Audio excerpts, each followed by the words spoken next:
Rapaziada, recado rápido aqui. Até eu conseguir um microfone, os vídeos vão ser nesse modelo. Aproveite o vídeo e tamo junto. Fui. Eu perdi meu pai quando ainda era jovem.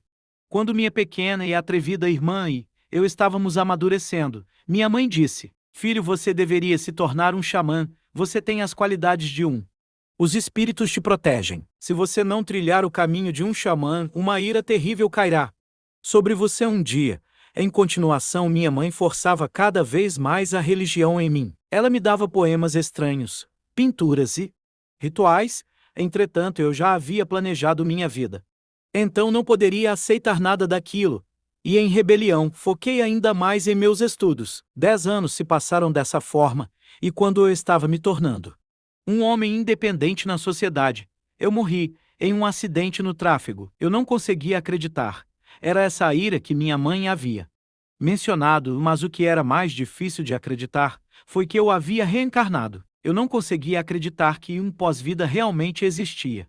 E tudo o que minha mãe havia me dito era verdade. As pessoas são incapazes de entender as coisas que não experienciam pessoalmente, e infelizmente, eu só fui capaz de perceber depois que morri. O que estou fazendo agora? Então a obra nos mostra nosso protagonista reencarnado dizendo que irá continuar sua lição de ativação de círculo mágico, e dizendo que ele está disfarçado como um professor em uma academia de magia, e o protagonista se pergunta como as coisas acabaram desse jeito. E então a obra nos mostra alguém pegando um trem.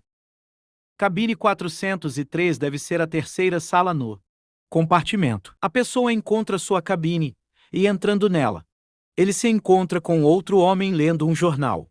E eles se cumprimentam e o trem parte. No jornal que o homem está lendo nos mostra a notícia de que a Guerra Civil do Reino de Utah acabou, dizendo que a guerra foi finalizada com a vitória da facção da princesa. O homem mais novo puxando conversa diz ao homem que pelo menos o conflito em Utah acabou. O homem responde a ele que sim e que estava se perguntando quando a guerra iria acabar. O homem mais novo diz que parecia que foi ontem que a facção da princesa estava tentando de tudo para juntar poder, e que ele está feliz que a guerra tenha acabado. Então o homem mais novo se desculpa por não se apresentar e diz: seu nome, Ludger Chelsea. O homem também se apresenta e diz que seu nome é Gerard, que não possui um sobrenome, e diz ao Ludger que ele deve ser um nobre, e Ludger diz que sim, mas de uma família nobre caída. Então Ludger pergunta a Gerard para onde ele estava indo, e ele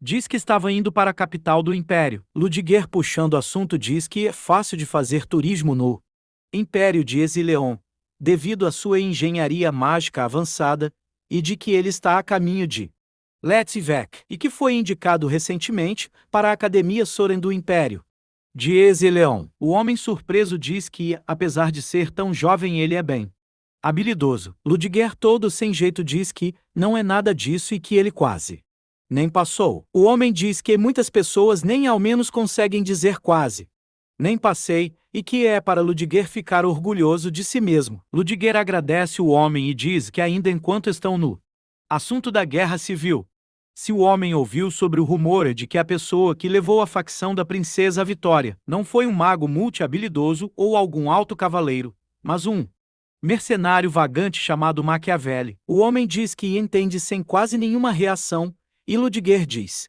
que ele está agindo com muita calma, e o homem responde a Ludger que o rumor é falso. O homem, pensando para si mesmo, diz que não é um rumor falso, porque Machiavelli é um dos muitos nomes que ele usou enquanto vagava pelo mundo procurando um certo objeto. O homem então pergunta a Ludger se ele ensinará na academia de Soren já nesse momento. Ludger diz que sim e que ele foi designado para ensinar os segundanistas. O homem surpreso diz que o Ludger deve ser melhor do que ele havia contado a ele. Gerard sente algo e Ludger pergunta qual é o problema.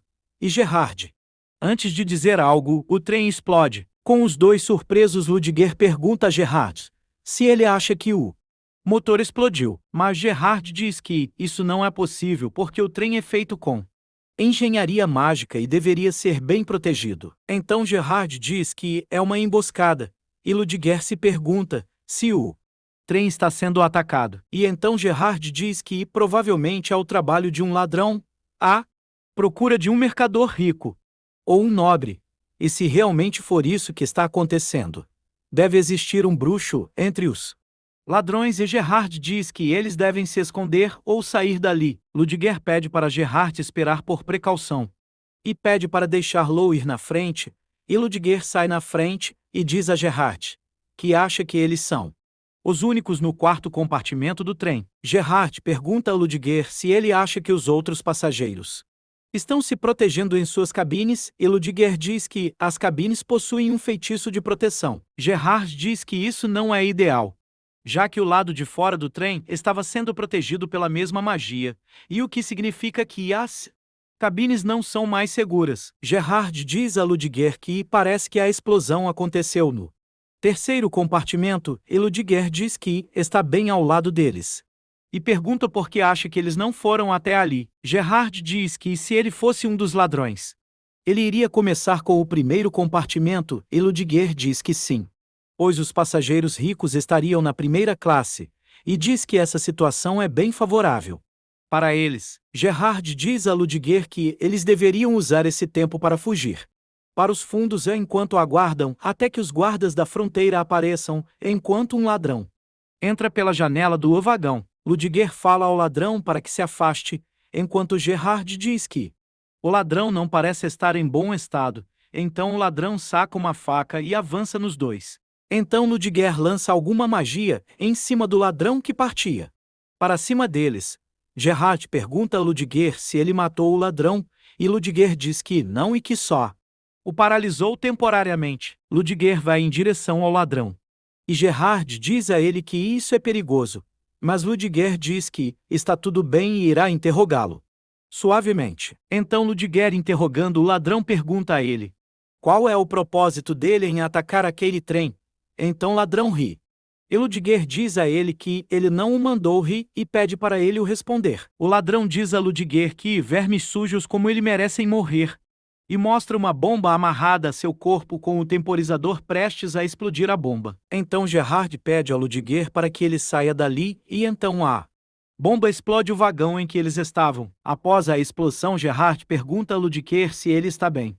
Mas ao olhar em volta, ele se dá conta que Ludger não está mais ali no vagão com ele. Então Gerard percebe que em seu rosto está faltando parte de sua face, e diz que gastou muito dinheiro com aquilo, e se revela que Gerard estava usando uma máscara por cima de seu verdadeiro rosto. E ele se pergunta por que esses incidentes sempre acontecem à sua volta. Nosso prota diz que não tem nenhum grande motivo para usar o apelido Machiavelli, só que ele queria usar o nome de alguém famoso de suas memórias, da sua vida passada. Estive vagando pelo mundo e me envolvi em vários incidentes. Então tive que trocar de identidade várias vezes. Machiavelli também foi uma das minhas identidades. Aqueles foram dias bem conturbados, trouxeram a atenção indesejada para alguém que não podia se dar o luxo de ter a identidade revelada. Mas, felizmente, a facção da princesa estava extremamente envolvida com as notícias da vitória, então aproveitei a oportunidade da falta de interesse deles por mim para começar a me disfarçar. Eu estava indo para Line de Branagh em um trem de engenharia mágica, mas um incidente desses acontecendo de novo, quando estou por perto. Descanse em paz, Sr. Ludger. O protagonista em seus pensamentos diz que não esperava que um acidente como esse fosse acontecer, especialmente não em um dia como esse. Quem teria pensado que ele detonaria uma bomba enquanto estava sendo eletrocutado? O protagonista diz para si que ladrões comuns não fazem isso. O protagonista se pergunta sobre a mentalidade fanática dos ladrões em escolher morrer junto, e diz que talvez o verdadeiro propósito dos ladrões não seja o dinheiro, mas o trem em si. Um funcionário se aproxima do protagonista lhe perguntando se está tudo bem com ele e que raios estava acontecendo naquele vagão. O prota diz ao funcionário que um ladrão os atacou e que parece que estão alvejando o compartimento número 1 e que seria melhor eles tomarem cuidado. O funcionário do trem diz que já estava a caminho de evacuar os passageiros, mas antes de ele conseguir dizer outra palavra, o protagonista o pega pela garganta, o enforcando, e diz para ele se ele acha mesmo que uma atuação barata funcionaria com ele. O protagonista diz que não só os atacantes apareceram como se estivessem esperando por um trem em alta velocidade em uma cadeia de montanhas sinuosas, mas que também havia uma falha na proteção daquele trem. O prota continua a dizer que fazer uma coisa daquelas levaria muito tempo, a menos que alguém de dentro do trem tivesse feito. Então o suposto funcionário saca uma faca de sua manga e o protagonista diz para ele parar, e diz que ele se move muito rápido, e pergunta a ele quem eles são e o que eles estão buscando. Então o protagonista levanta o homem e o manda calar a boca e andar, quando ele percebe que algo está vindo na direção deles, e o protagonista identifica um som vindo da porta e empurra o homem para frente, que acaba sendo alvejado por tiros. Enquanto o protagonista se esconde das balas atrás do homem, o protagonista, ainda abaixado, se escondendo dos tiros, diz que os atiradores não deram o tempo para o homem enviar um sinal a eles. E se pergunta se o homem tinha avisado os atiradores de antemão. Os atiradores, entrando no vagão, se deparam com o protagonista ainda vivo e diz que eles deram vários tiros e se pergunta como ele ainda está vivo. O protagonista, se levantando, pergunta ao homem quem é ele para falar sobre estar vivo ou morto. Então os atiradores abrem fogo novamente contra o protagonista. Porém, quando os atiradores vão atirar suas armas, não disparam e eles se perguntam o motivo de por que suas armas não estar disparando, quando eles se dão conta que o protagonista é um bruxo e quebrou as armas usando magia. Mas logo em seguida a magia do protagonista foi cancelada por outro bruxo que chegou no vagão. Esse mesmo bruxo diz que não sabia que haveria outro bruxo naquele trem, e que era para o protagonista desistir logo, que o bruxo o daria uma morte menos dolorosa. O bruxo diz que o protagonista parece ser bem forte, mas é provavelmente um bruxo de rank 4, pois se ele não fosse, ele teria ouvido rumores sobre o protagonista. O prota, em seus pensamentos, diz que se passaram 10 minutos desde que o trem explodiu, e ainda vai levar um bom tempo até que o trem passe pelas montanhas. E diz que as tropas de apoio levarão um tempo até chegar e que ele não pode depender deles. Sendo assim, o protagonista pula do trem em movimento. O bruxo fica surpreso e pede para um de seus capangas ir verificar. E os figurantes não conseguem ver mais o protagonista. Um dos ladrões diz que parece que ele pulou mesmo, e continuava a falar que o protagonista deve ter ficado com medo quando algo o acerta e ele morre. O bruxo, surpreso, diz que o protagonista está no teto, e os ladrões se pergunta se o protagonista usou magia de voo e se é mesmo possível seguir um trem andando com magia de voo. O bruxo os manda calar a boca e ir atrás do protagonista. E diz que o oponente deles é um bruxo, e levar muitos não o bruxo seria ruim para eles, e pede para deixar apenas algumas pessoas ali, e manda o resto capturar o compartimento número 1. Na cena seguinte vemos os ladrões atirando no telhado do trem, na tentativa de acertar o protagonista. Mas sem êxito, eles não conseguem o acertar. O bruxo diz que o protagonista está correndo para o compartimento traseiro e que é para os ladrões o pegarem logo. Os ladrões, seguindo para o compartimento traseiro do trem. Quando vão abrir a porta, se deparam com uma armadilha deixada pelo protagonista. Os ladrões, se perguntando se é uma armadilha, diz que é impossível ter uma armadilha em tão pouco tempo. Então o bruxo, já com medo, diz que, em comparação aos bruxos que ele encontrou no passado, o protagonista é assustadoramente diferente, e diz que os movimentos dele são extremamente práticos e efetivos. O bruxo diz que o protagonista é mais um caçador do que um bruxo.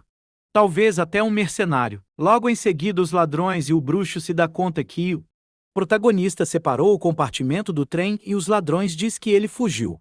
E o bruxo diz que deveria ter percebido algo antes, que o protagonista não precisa os enfrentar. Os ladrões reclamam que perderão o protagonista e diz que não podem desistir do trem por causa do protagonista. O bruxo diz que memorizou a aparência do prota e irão o encontrar.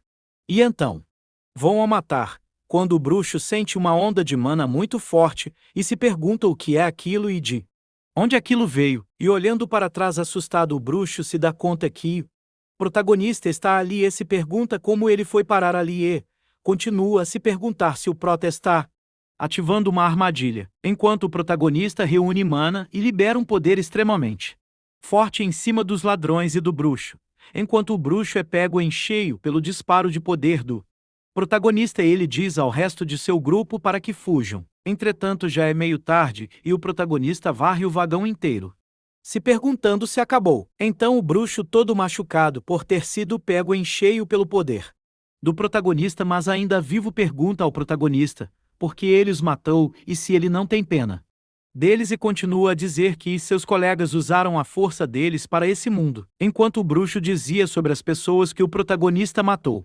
O protagonista o corta e diz que eles foram além das expectativas dele. Então o protagonista pergunta ao bruxo se não eram eles que queriam matar ele primeiro. E como o bruxo pode sequer ter a audácia de pedir por simpatia só depois das coisas chegarem? Naquele ponto, o bruxo, ainda bravo, pergunta ao prota se ele iria falar daquele jeito diante das pessoas que ele matou, e então o protagonista diz que para alguém que queria o encontrá-lo e o matar, quem é o bruxo para o condenar naquele momento? Então ele diz que inicialmente ele ia fugir. Mas os ladrões e o bruxo viram o verdadeiro rosto do protagonista. Ele diz que sabe se ele fugisse. Ele sabe que os ladrões e o bruxo o seguiriam, e que se livrar deles agora o traria paz de espírito. Então o bruxo iria perguntar ao protagonista quem era ele. Realmente, antes de ser partido ao meio por uma cavaleira, o prota fica surpreso. A cavaleira pergunta ao protagonista se está tudo bem e que ele deve ter ficado muito nervoso, mas pede para que ele se acalme agora, porque os cavaleiros do metal frio tinham chegado. A cena corta da cavaleira e o protagonista para os ladrões. Enquanto os ladrões reclamavam que os cavaleiros já tinham chegado ali, e dizem que em pensar que os cavaleiros usariam magia de voo em um clima daqueles. Então mostra um cavaleiro lutando contra os ladrões em uma parte do trem. A cena corta novamente e mostra os cavaleiros que se comunicam entre si e dizem que o vagão 2 e o vagão 1 foram limpos e que eles garantiram a segurança dos passageiros. O vice-capitão dos cavaleiros relata à vice-capitã que todos os vagões estão seguros. Então a vice-capitã diz a seus homens que eles fizeram um excelente trabalho e manda os cavaleiros escoltarem os passageiros até a próxima estação. Então o trem chega à estação de Letvec e corta para a capitã dos cavaleiros perguntando ao protagonista se ele está bem e se ele não foi ferido pelos terroristas. O protagonista diz que, graças à ajuda da vice-capitã e dos cavaleiros, ele está bem e diz que só estava distraído. A capitã diz que aquilo é bom e se desculpa por sua apresentação tardia e diz que seu nome é Verônica Devily. Quando o protagonista ia se apresentar a Verônica, uma pessoa os interrompe chamando por Verônica. O homem que se aproxima de Verônica pergunta se é ela que está no comando da Ordem dos Cavaleiros e ela diz que sim e se apresenta ao homem. O homem se apresenta a Verônica e diz que é o oficial Remius do Departamento de Polícia Metropolitana de Letvec. Diz a ela que ouviu dizer que houve um ataque a um trem nas montanhas de Aret. Verônica diz ao oficial que sim e diz que os cavaleiros eliminaram todos os inimigos. O oficial agradece ao trabalho duro dos cavaleiros, mas ele diz que, entretanto, tem algo no relatório que não faz sentido. Verônica pergunta sobre esse algo estranho. E o oficial diz que o trem foi tomado muito rapidamente pelos terroristas, e diz que mesmo havendo um mago entre eles, os ladrões conseguiram invadir um trem projetado magicamente muito facilmente. Verônica fica surpresa e o oficial diz que eles suspeitam que alguém de dentro do trem tenha auxiliado os ladrões a invadir o trem. Verônica diz que o oficial tem um bom ponto. E o oficial diz a ela que ainda é apenas uma teoria, mas diz que eles irão enviar pessoas para investigar isso assim que descobrirem a identidade do suspeito. E Verônica diz que entende. Verônica se volta ao protagonista e diz para ele que, contanto que ele seja honesto, não haverá problemas. O protagonista fica claramente um pouco desconfortável e diz que aquilo é ruim. E diz que não tem nada de errado com a identidade de Gerard. E diz que a passagem foi comprada normalmente, e ele embarcou legalmente no trem. Porém o problema é seu rosto, e não importa como veja. Ele não parece um homem na casa dos 40. O protagonista diz que se eles o investigarem, vão descobrir que ele está usando uma identidade falsa, e que provavelmente ele vai ser enforcado ou torturado. Isso se ele tiver sorte. O protagonista diz que tem um monte de oficiais e cavaleiros lá, fora e que escapar seria inviável. Além do mais, o prota diz que essa vice-capitã deve ser do tipo que pega pesado com criminosos. Que nesse momento, ela está sorrindo e sendo amigável com ele, mas assim que suspeitarem dele, o oficial interrompe os pensamentos do protagonista o perguntando se ele está bem. E o pede desculpas pela demora, pois demorou um pouco para conseguir a lista dos passageiros. E diz que ele só está verificando a identidade dele e que o prota não precisa ficar nervoso, e diz ao protagonista se ele ainda tiver o bilhete da passagem se poderia mostrar ele ao oficial. O oficial recebe os papéis de quem estava na cabine 403 e outro. O oficial diz que parece não haver nada errado com a cabine 403. O oficial dá uma checada na cabine 403 e vê que tinha um homem nos seus 20 anos chamado Ludger e um homem de 40 chamado Gerhard. O oficial pergunta ao protagonista onde está o outro homem. E o protagonista diz que ele foi pego pela explosão durante o ataque.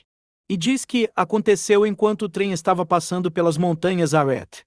Então, infelizmente, ele caiu de um penhasco. O oficial olha para o protagonista com um olhar de suspeita e o protagonista fica com medo de virar um suspeito. Quando Verônica interrompe o oficial e diz que o protagonista não deve ser um suspeito, o oficial pergunta o porquê, e Verônica diz que ele estava lutando contra os terroristas antes de os cavaleiros chegarem. E pergunta ao oficial por que o protagonista lutaria contra eles se ele estivesse trabalhando com eles. O oficial surpreso pergunta se o prota lutou contra os criminosos.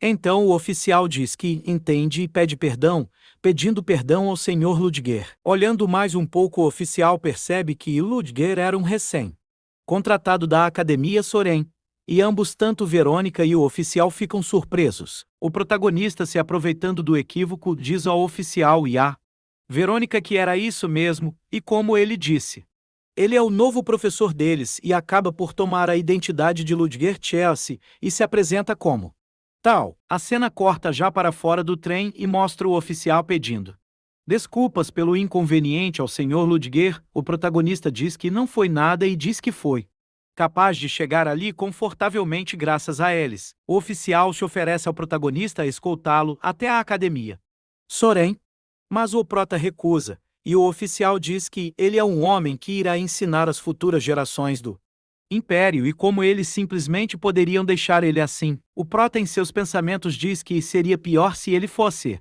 acompanhado por eles. Então o protagonista diz que tem que ir a outro lugar cuidar de alguns assuntos pessoais e que eles não precisam se preocupar com ele. Então o oficial diz ao protagonista, já que ele insiste, eles o deixarão ele por conta própria. O protagonista diz que deve se retirar naquele momento. E diz a Verônica que foi um encontro breve mas agradável. Verônica diz que sim e diz ao protagonista que espera que eles se encontrem novamente. Então o protagonista parte. E em seus pensamentos comemora que conseguiu sair daquela situação e pede desculpas a Ludger e diz que ele o salvou dessa. Ainda pensando, nosso protagonista diz que fica feliz que a tecnologia fotográfica desse mundo não é tão avançada e que não tem como distinguir o real Ludger por apenas uma foto. O protagonista diz que deve ficar bem agora que conseguiu escapar dessa crise. E diz que agora precisa se esconder enquanto faz uma nova identidade. Enquanto o protagonista está em seus pensamentos, um homem o chama por Sr. Ludger e diz então é você, e diz que o ouviu falando com os cavaleiros mais cedo. O homem se apresenta e diz que é um funcionário da Academia Soren e diz que seu nome é Wilford e que veio buscar o protagonista após ouvir sobre o ataque. O homem diz agora ao Sr. Ludger que está aliviado que ele está seguro e pede para o prota entrar que ele irá o levá-lo até Soren. O protagonista, sem opção, entra na carruagem e, enquanto isso, pensar que essa situação é ruim. E diz que, em pensar que enviariam alguém para buscar ele. E diz que Ludger não é um funcionário normal. O protagonista, agora pensando sobre Wilford, diz que, deixando de lado sua aparência forte, ele diz que não conseguiu sentir a presença dele quando ele se aproximou e que, no mínimo, Wilford já foi um cavaleiro. O agora Ludger diz que, se ele tentar se esquivar com desculpas esfarrapadas, Wilford vai suspeitar que tem algo errado e vai perseguir ele. O protagonista diz que é melhor ir com calma agora, e deve ser a melhor decisão, já que Gerhard foi Declarado morto. Nesse país ele é basicamente um fantasma. Então mesmo que ele seja arrastado para algum lugar, ninguém vai notar. Ele diz que honestamente que é muito melhor ele manter uma identidade sólida com essa e de que deve agir como Ludger Chelsea por enquanto. E esperar por uma oportunidade. Então Wilfred diz ao protagonista que eles chegaram e o mostra a Academia Soren. O protagonista surpreso se pergunta se tudo aquilo faz parte de Soren e diz que é muito maior do que ele imaginava. Wilfred diz que irá levar Ludger até o diretor agora mesmo e fala a ele que pode deixar suas malas com ele. Então Wilfred leva o protagonista até o diretor e chegando lá ele se apresenta: sou Ludger Chelsea, vim até aqui porque me chamou. O diretor diz que esteve esperando por ele e se apresenta ao protagonista. Sou a diretora da Academia Soren, Elisa Willow.